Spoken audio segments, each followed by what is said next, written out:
ये कहानी है एक आदमी की जो काफ़ी दिनों से परेशान रहने लगा था, बिल्कुल आपकी तरह। और इस बात से वो बहुत चिड़चिड़ा हो गया था और तनाव में रहने लगा था। अब वो इस बात से बहुत परेशान था कि घर के सारे खर्चे उसे उठाने पड़ते हैं और पूरे घर की जिम्मेदारी भी उसी के ऊपर है और हर रोज किसी न किसी रिश्तेदार का उसके घर आना जाना लगा रहता था। इसी तरह बातों को सोच सोच कर वो काफ़ी दिनों से परेशान रहने लगा था और इसी के चलते वो बेमतलब ही बच्चों को डांट दिया करता था और छोटी मोटी बातों पर वो अपनी पत्नियों से भी झगड़ा करता रहता।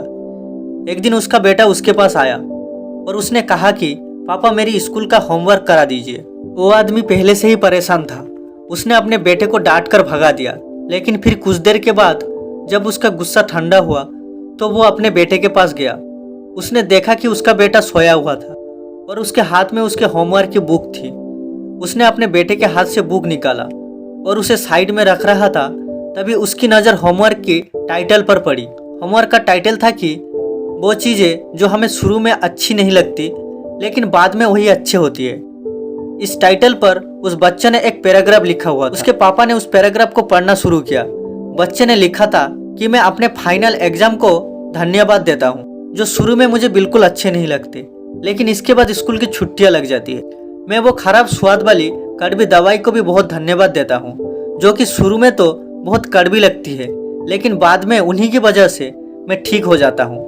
मैं सुबह सुबह बजने वाली वो अलार्म घड़ी को धन्यवाद देता हूँ, जिसकी आवाज़ शुरू में तो मुझे अच्छी नहीं लगती, लेकिन वही मुझे बताती है कि मैं जिंदा हूँ।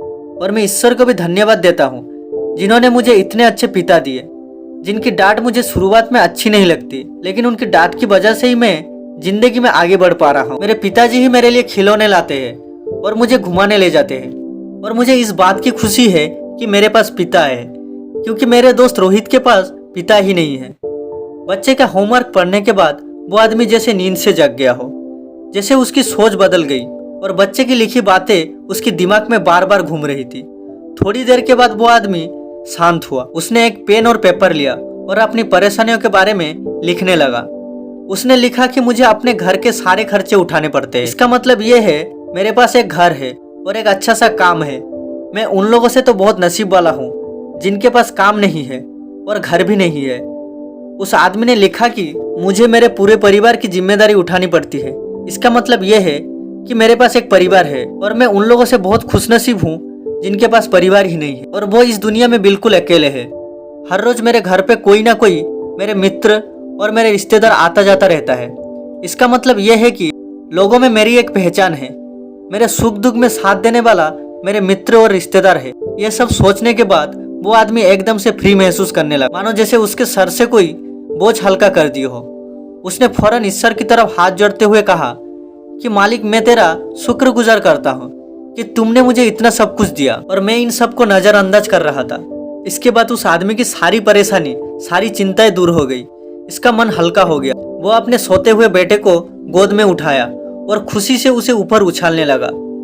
दोस्तों, इस कहानी से हमें यह सीख मिलती है कि हमारी जिंदगी में जितने भी परेशानियां हैं, जब तक हम उसे नेगेटिव नजरिए से देखेंगे तब तक हम हमारी परेशानियों से घिरे ही रहेंगे, और जब हम अपने परेशानियों को पॉजिटिव नजरिए से देखेंगे तब हमारी सारी परेशानियां, सारी चिंताएं, सारी दुख एकदम से खत्म हो जाएगा और हमारी सोच एकदम से बदल जाएगी।